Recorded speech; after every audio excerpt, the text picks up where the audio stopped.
Makan dengan tiada menghabiskan apa yang dimakan.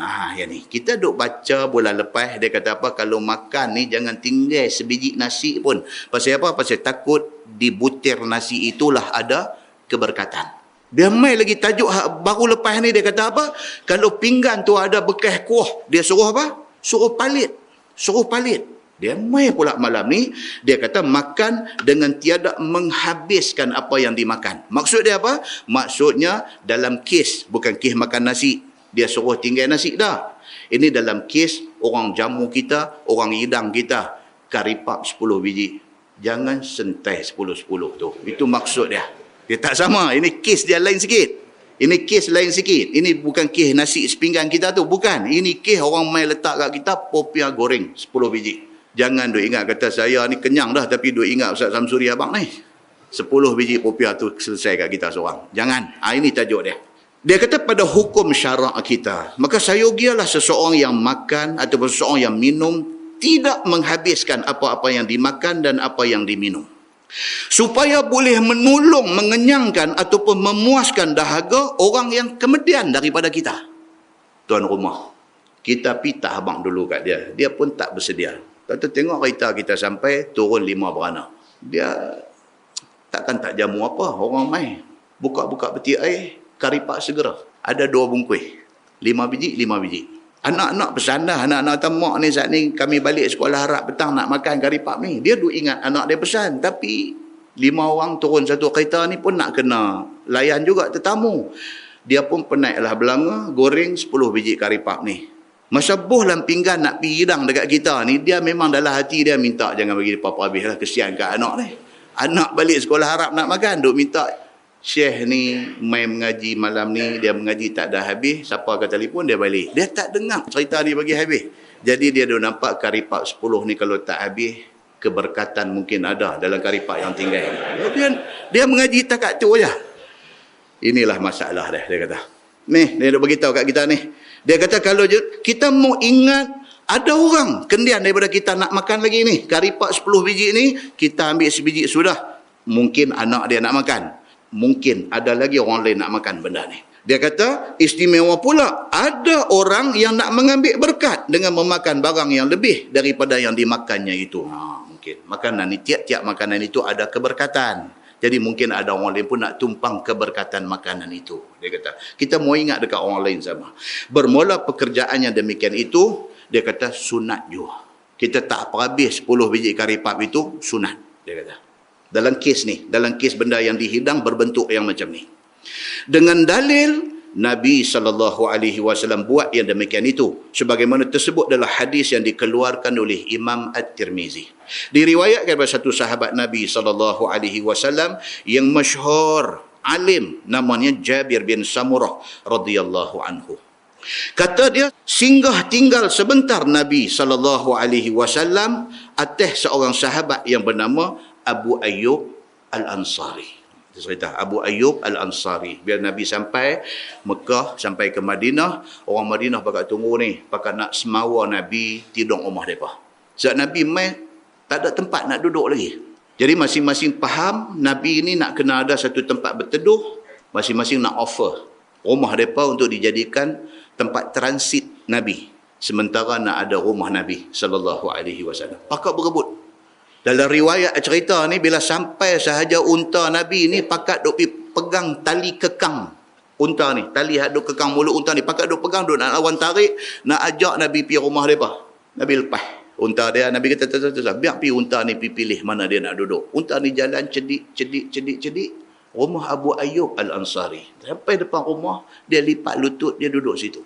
Nabi pun bagi tahu dekat semua orang. Nabi kata, aku ikut barang aku pergi ke mana. Nabi kata, maka rumah Abu Ayyub Al-Ansari menjadi rumah pilihan Nabi SAW. Nabi SAW mai ke Madinah, Nabi duduk rumah dia. Pada waktu datang berpindah Nabi SAW daripada Mekah ke Madinah itu. Dan jadilah Nabi SAW duduk tinggal pada tingkat bawah rumahnya. Apabila Nabi tumpang duduk di rumah Abu Ayyub Al-Ansari, pada mulanya Abu Ayyub suruh Nabi duduk tingkat bawah, dia duduk tingkat atas. Kemudian tidak sedap hati akan Abu Ayyub Al-Ansari itu. Nabi tinggal di tingkat bawah.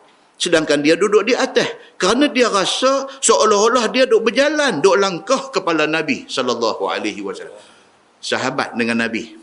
Teruslah kata sahabat, tuan-tuan. Imam Malik, Imam mazhab Maliki. Imam Malik, dia duduk di Madinah, dia tidur, dia akan make sure, dia akan pastikan kaki dia tak unjuk ke arah makam Nabi sallallahu alaihi wasallam. Respect. Dia tak unjuk kaki dia arah ke makam Nabi. Pasal apa? Pasal dia rasa dia macam biadab dengan Nabi sallallahu alaihi wasallam. Kita duk mengaji, ustaz duk mengajar, kita duk bagi kaki mai kat ustaz pun dah.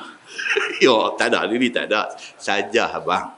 Takut siapa nak perbuti orang lagi dia pergi suara. Kalau dah suara dia tarik balik slow. Dia bukan apa, benda ni benda adab. Saya abang dalam kuliah lepas. Adab ni tuan-tuan, mengaji sampai PhD pun tak belajar. Adab ni dia tak ada dalam silibus, dia tidak ada di dalam muqarrar, tak ada. Dulu masa kita sekolah, masa kita kecil-kecil umur sekolah Arab dulu ada satu subjek akhlak. Zaman kita pergi sekolah kebangsaan belajar Jawi. Zaman tu di sekolah Arab petang ni ada satu subjek akhlak. Lah tak ada dah. Pasal lah dia anggap kalau hang lulus dapat first class honors, hang kira dah cerdik, hang kira beradab lah. Dia kira lagu tu dia pukul borong lah ni. Maka akhirnya hari ni lahir orang-orang yang berilmu tetapi kurang beradab. Maka ilmu disampaikan dalam keadaan kurang berhikmah. Dia ada kurang. Jadi Abu Ayyub Al-Ansari, satu orang sahabat yang cukup beradab. Sedangkan dia duduk di Madinah, Nabi duduk di Mekah. Itu hari pertama Nabi sampai di Madinah. Dia tak pernah pun belajar dengan Nabi secara direct. Cuma duduk belajar daripada orang-orang yang pergi belajar daripada Nabi sahaja. Tapi beradab. Bila Nabi mai duduk rumah dia, Nabi duduk di bawah, dia duduk di atas. Dia tak boleh tidur. Dia duduk rasa macam dia kurang adab dengan Nabi. Dia duduk rasa macam dia duduk langkah kepala Nabi sallallahu alaihi wasallam. Maka ia pun minta kepada Nabi sallallahu alaihi wasallam, biarlah kiranya dia turun duduk di tingkat bawah dan Nabi duduk di atas. Dia meraplah. Dia tak boleh tidur. Lalu turun pergi jumpa Nabi, dia kata, ya Rasulullah, dalam satu riwayat kata, dia kata kami pun nak tidur sini juga. Nabi kata takkan nak tidur sekali. Dia dengan bini dia dengan apa? Ada kalau macam tu, dia kata tuan naik atas, kami tidur bawah. Nabi kata apa pun tak apa, ambil beg naik di atas. Dia jadi kacau. Dia rasa macam dia buat tak patut dekat Nabi. Maka diturut oleh Nabi sallallahu alaihi wasallam akan kehendaknya. Nabi pun okeylah tak apa, Nabi naik atas. Di dalam pada Nabi sallallahu alaihi wasallam tinggal di rumah Abu Ayyub Al-Ansari itu, maka Abu Ayyub memperbuat segala makan minum Nabi sallallahu alaihi wasallam. Nabi menjadi tetamu dia. Ini pula tetamu apa tuan-tuan? Tetamu kehormat. Tetamu yang amat dihormati. Bukan sahaja duduk, segala makan minum, segala keperluan Nabi, dia dengan bini dia atok. Dan Abu Ayyub orang yang memberi makan kepada Nabi sallallahu alaihi wasallam kerana Nabi sallallahu alaihi wasallam menjadi tetamunya. Kata Jabir di dalam hadis tu, wa kana idza akala ta'aman ba'atha ilaihi bi fadlih. Ni dia nak bagi tahunya. Apa dia? Dia kata adalah Nabi sallallahu alaihi wasallam apabila makan dia akan makanan yang dijamu oleh Abu Ayyub kepadanya, dikirimnya kepada tuan rumah itu lebihnya. Dia buat makan, pergi hantar dekat Nabi, Nabi tidak akan makan sampai habis. Nabi makan sikit, Nabi bagi hak lebih dekat dia. Pasal apa tuan-tuan? Pasal Nabi sallallahu alaihi wasallam manusia pilihan Allah, manusia contoh kepada kita semua. Dia tak selfish. Dia tak penting diri dia. Nabi ingat tuan rumah, tahkah tuan rumah ada banyak ni je makan. Dia ambil sikit, hak balance, dia bagi balik kepada Abu Ayyub Al-Ansari. Maka dikirimnya kepada tuan rumah itu lebihannya. Yakni tidaklah Nabi SAW makan semua yang dijamu itu. Dia kata, Nabi tak makan bagi habis. Bahkan dimakannya makanan itu atas kadarnya sahaja. Kemudian dipulangkan balik yang bakinya. Demikianlah tiap-tiap kali diberi oleh Abu Ayyub Al-Ansari kepada Nabi SAW akan makanan, maka adalah lebihnya ditinggalkan oleh Nabi SAW. Dan Abu Ayyub Al-Ansari itu satu orang yang menanti lebihan makanan Nabi.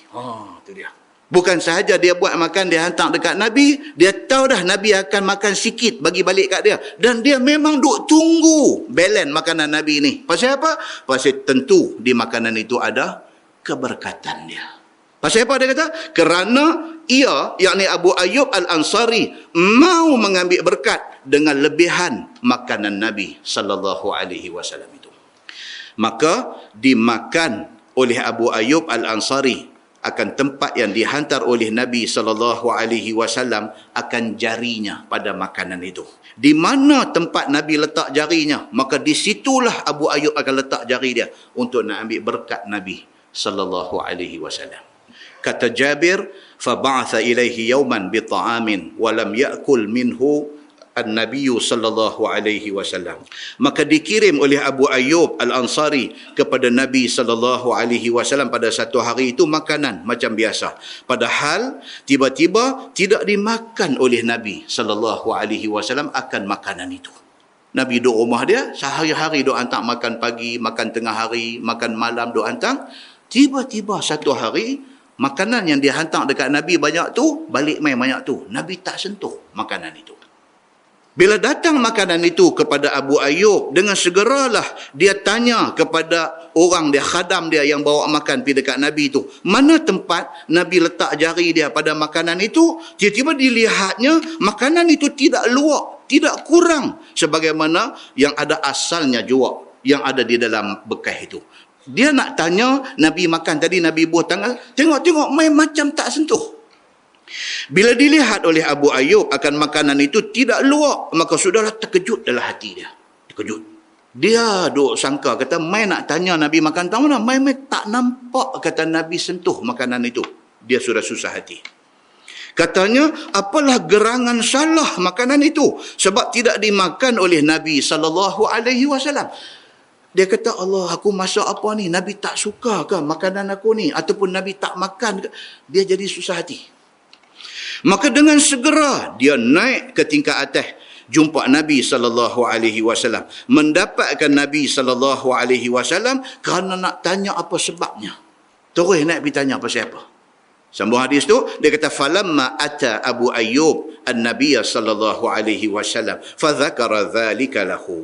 Maka tak kala datang Abu Ayyub kepada Nabi sallallahu alaihi wasallam, lalu disebutnya yang demikian itu kepada Nabi sallallahu alaihi wasallam. Kata dia, ya Rasulullah, telah hamba hantar kepada tuan hamba makanan sebagaimana adat biasa hamba menghantar. Ambil bahasa macam semerah padi dia bunyi. Bunyi tu macam aduka punya bahasa. Memang macam tu. Dia kata, Tuan, saya hantar makanan macam selalu saya duk hantar, tapi awak yang tak makan. Tiba-tiba dibawa pulang orang kepada hamba, sedangkan tuan hamba tiada makan sikit pun makanan tu. Pasal apa? Bila didengar oleh Nabi SAW akan kata Abu Ayyub yang demikian itu, lalu jawab Nabi SAW, faqala fihi thum. Nabi kata, Nabi ni dia very straightforward. Dia sangat berterus terang. Abu Ayyub mai tanya, dia terus jawab direct. Dia tak ada aku nak kelitin kot tepi, kata tak apalah, kenyang lah, apalah, tak apa-apa makan. Dia pasal apa tuan tak makan? Fihi thum. Nabi kata. Maka sabda Nabi SAW, dalam masakan-masakan yang kamu hantar kepada aku itu, ada bawang putih. Nabi kata. Nabi kata ada bawang putih. Nabi kata, pasal itu tak makan. Bukankah kamu masak di dalamnya akan bawang putih? Nabi kata, betul tak betul hambur bawang putih dalam tu? Bila didengar sahut Nabi SAW demikian itu, lalu ditanya oleh Abu Ayyub Al-Ansari, faqala ya Rasulullah, aharamun huwa? Qala Nabi SAW, la, walakinni akrahuhu min ajli rihi. Maka katanya, ya Rasulullah, kata Abu Ayyub Al-Ansari, ya Rasulullah, haramkah bawang putih itu? Tanya Nabi. Oh, tak boleh makan ke bawang putih?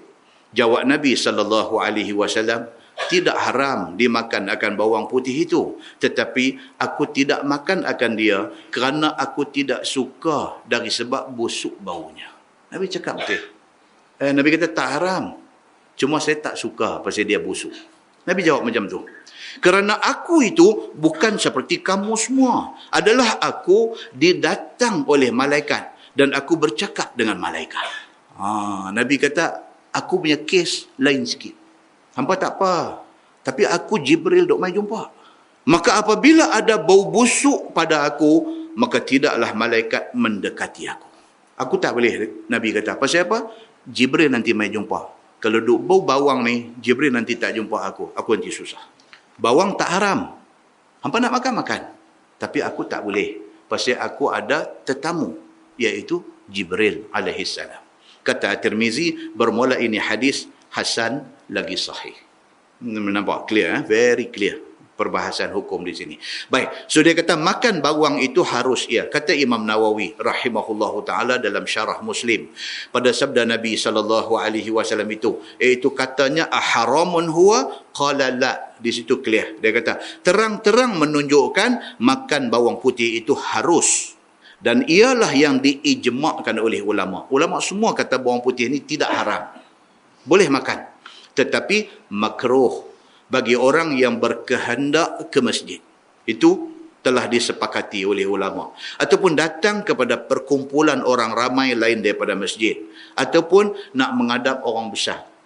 Kalau kita jenis kaki sahokok, kita nak pergi jumpa orang yang dihormati dalam masyarakat. Kita nak pergi jumpa Tok Imam, kita nak pergi jumpa Tok Guru. Gosok gigi dululah.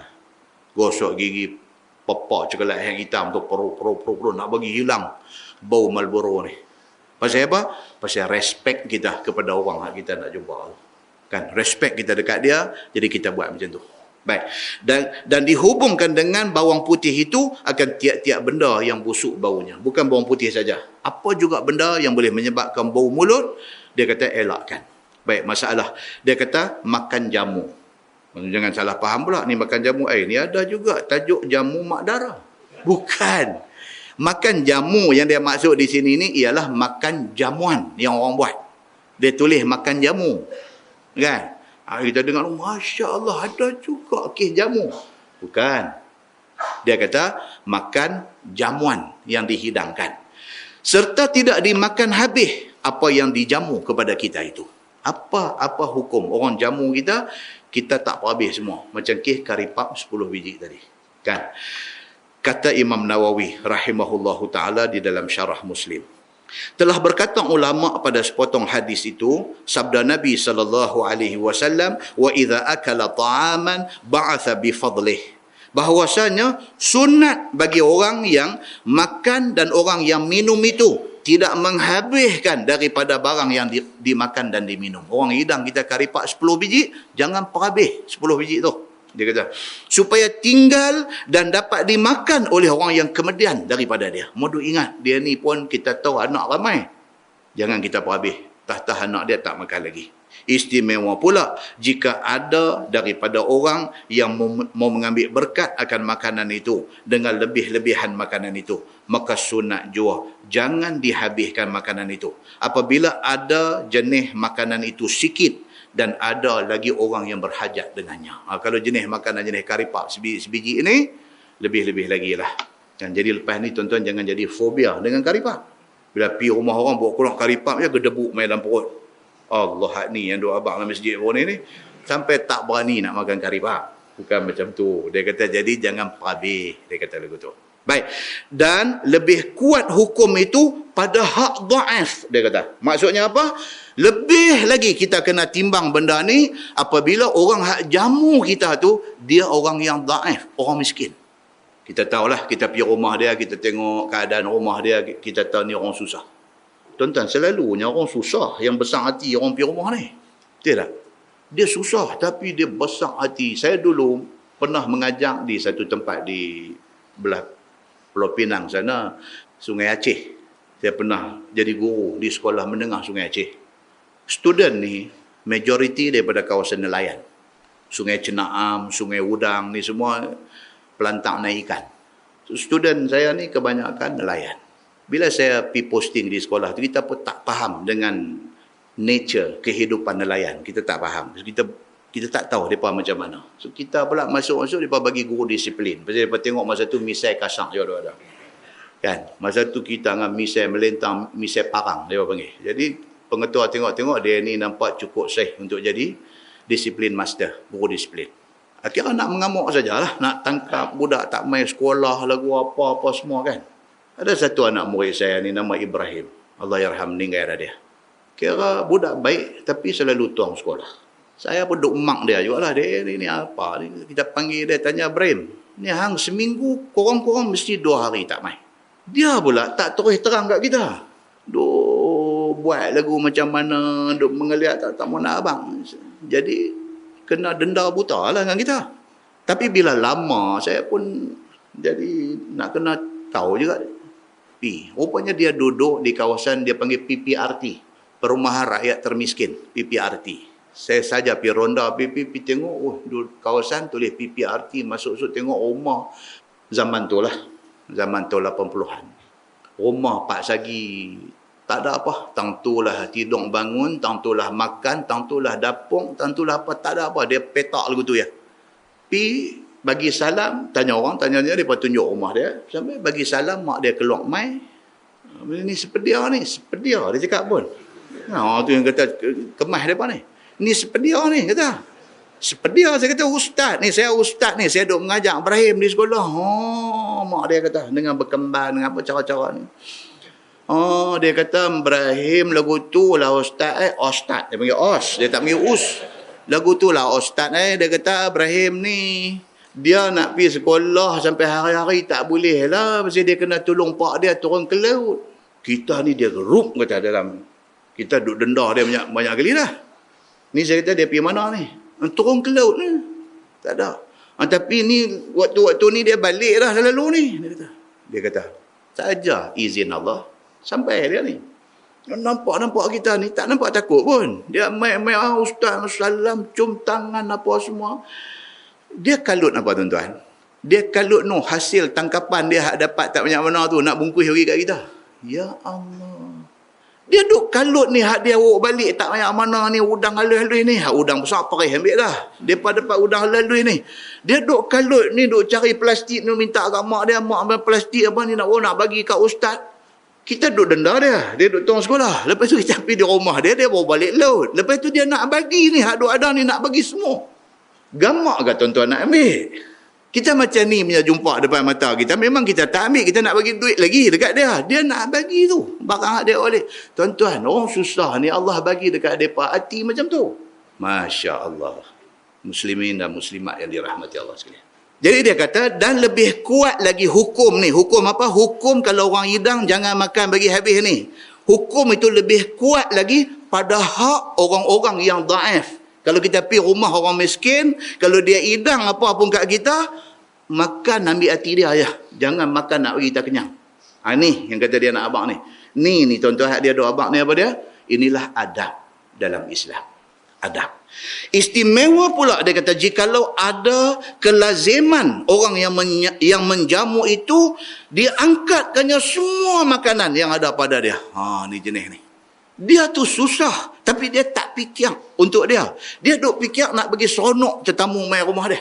Ada 10 biji karipap, 10 biji dia bawa keluar. Dia nak jamu kita. Walhal dia pun tak makan lagi, laki dia pun tak makan lagi, anak-anak dia pun tak makan lagi. Masa mak angkat letak tu anak-anak duk tepi dinding ni biji mata nin tau nin. Anak ni duk tepi dinding ni duk pegang rubin pula satu lagi duk pegang rubin dinding tu, duk tengok karipap mak mai hidang kat tetamu ni biji mata nin. Kita ni yang kata bengkak ni. Tanya ni anak-anak ke semua ni? Anak-anak sebiji jalan dah. Semua duk mengaji lagi ke? 2 biji jalan, 3 biji, 10 khalas. Alhamdulillah. Dia kata bengkak. Muslimin dan muslimat yang dirahmati Allah sekalian. Ni dia doa abang kat kita. Dia kata kalaulah jenis orang susah, lepas tu angkat semua hak duk ada main nak jamu kita. Dan dibiarkannya anak-anak, isterinya menantikan kuk kalau ada lebih jamuan itu untuk mereka makan. Anak bini duk tunggu kalau ada lebih, itu rezeki kita. Tak ada, kita tunggu pahala Tuhan saja. Masya Allah tuan-tuan. Seperti mana yang diperbuat oleh kebanyakan orang-orang susah pada hari ini. Dia kata. Dan telah dinaqal oleh ulama akan salaf suka memperbuat meninggalkan lebihan makanan itu. Ulama-ulama salaf, mereka memang praktis benda ni. Mereka tak akan makan bagi habis kalau orang hidang, orang jamu ni. Mereka akan tinggal. Pasal apa? Pasal Nabi SAW duk buat macam tu. Maka inilah hadis yang asal bagi perbuatan yang demikian itu. Nah, wallahu alam.